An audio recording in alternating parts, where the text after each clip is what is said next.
السلام عليكم، وياكم حسام. وقصة جديدة من قصصكم اللي تدزوها إلي، واللي عنده قصة وحاب أنشرها إلى حساباتي موجودة بصندوق الوصف. وهاي 5 تعليقات للفيديو اللي راح.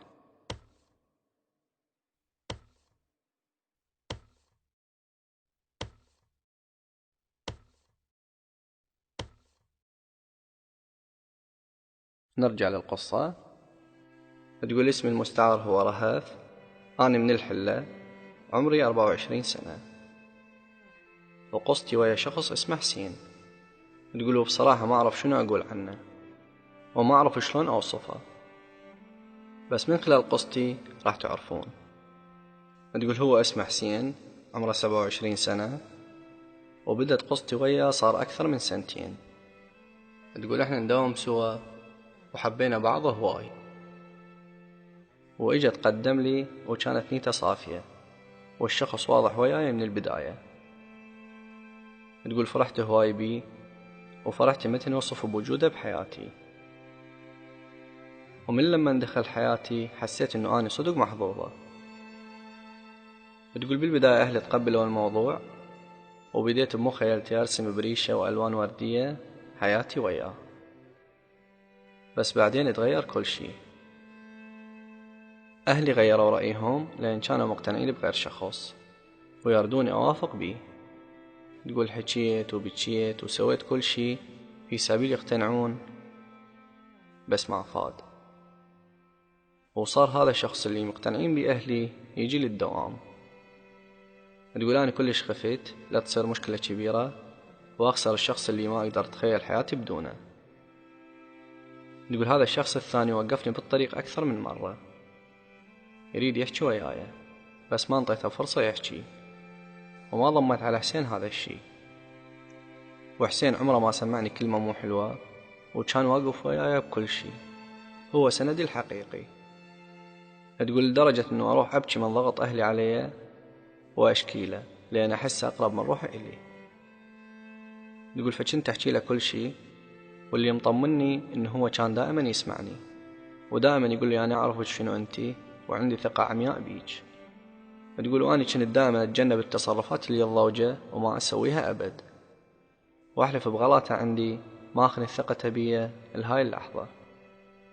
تقول المهم مرت الايام واهلي نفس وضعهم، وبدأ كلام الناس يزيد ويحجون كلام مثل السم علي وعليه. تعبنا هواي وتأذينا، بس اللي كان مصبرني ومهون علي هو وجوده وياي، وكان يتحمل همي وهمه سوا. تقول إلا أن آخر شي قررت آخذ موقف وأدافع عن حبي الوحيد، وكنت مستعدة أسوي أي شي في سبيل ما أخسره. تقول رحت واتصلت بأهل الولد الثاني اللي متقدم لي، وقلت لهم أنا أبينكم ما مقتنع بيه وما أريده، وما عليكم من كلام أهلي. تقول الناس تفهموا الموضوع، وهنا خلصت من هذا الهم وحسيت إنه السعادة فتحت لي أبوابها. تقول صح أهلي زعلوا مني، وهذا التصرف مو حلو برأيهم، بس قلت بعدين أعوض كل شي وأرضيهم، بس المهم هسه ما أخسر حسين. بس تدخلات الناس ما خلتنا بحالنا، وماكو فترة أيام قليلة ظلوا يحجولي ويحجوله إلى أن صارت مشكلة كلش كبيرة بيننا. تقول واعترف أنا اللي كنت غلطانة بيها، لأن تسرعت وما سمعت منه، وبلحظة تهور خسرته وراح كل شي حلو وياه. تقول والله العظيم لحد الآن أكتب ودموع بعيوني أتذكر الأيام الصعبة اللي عشتها بغيابه. مريت بظروف بس الله يعلم بيها، ضغط أهلي وملامتهم، كلام الناس اللي ما يرحم، وأكثر من هذا اللي كسر ظهري غيابه عني. صرت أدخل لصفحته يمكن 10 مرات باليوم، أحاول أحكي وياه بس ما يسمعني. تقول ما ألومه لأن أنا اللي غلطت بحقه. تقول والله وصلت مرحلة أطلع صورته وأظل أحكي وياه، أقول له أرجع لي تعبت بدونك، وين أنت اللي كنت ما تقبل دمعة واحدة تنزل من عيوني، تعال شوف الدنيا ايش سوت بيها بغيابك.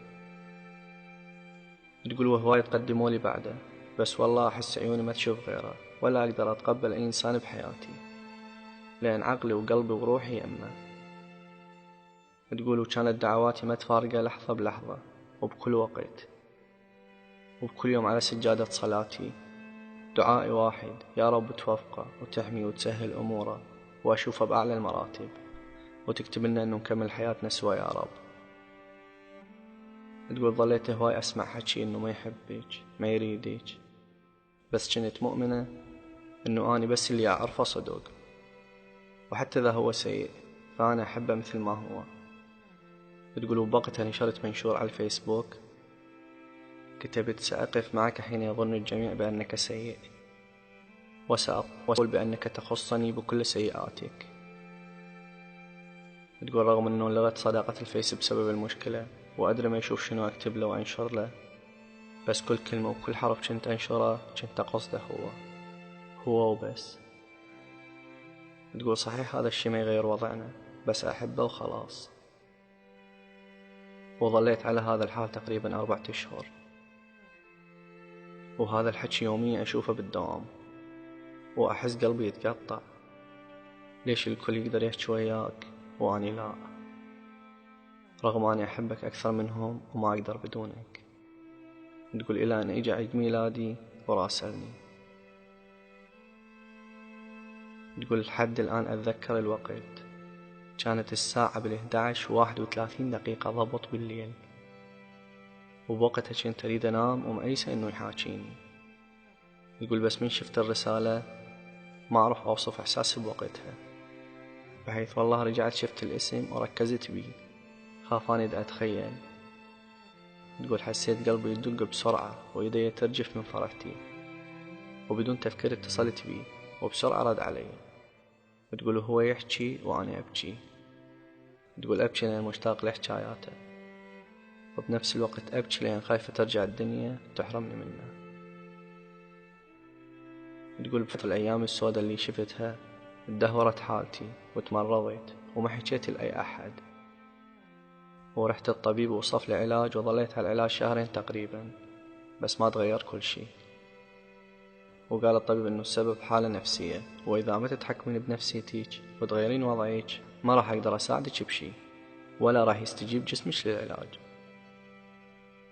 تقول فمن رجعنا حكيت له كل شي، مو لأن أريد عطفة عليه، بالعكس أعرف أني شنو بالنسبة إله، بس حكيت له لأنه واثقة أنه هو سندي الوحيد بهاي الدنيا من بعد رب العالمين. تقول حكيت له أنا أبكي ومتأذية، ومثل كل مرة كان هو القلب الدافي اللي يلمني ويطبطب على همومي. تقول قلت له أنه إذا ما كتب لي رب العالمين الشفاء فأنا بطريقه وأنت بطريق، رغم عمري ما تخيلت أنه أحكي هاي الحكاية إله، بس الظروف كانت أكبر مني. وحكيتها وأنا أبكي ومتأذية حيل، وأقول ليش الدنيا بدأت تنطيني فرصة أفرح، ليش دا تحاول تحرمني منه بكل الطرق.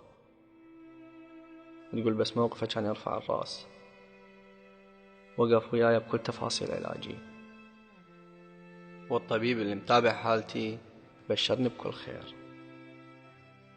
تقول وإجا تقدم لي وإحنا هسه مخطوبين ودا نحضر نفسنا للزواج ونكمل حياتنا سوا، ادعونا رب العالمين يوفقنا.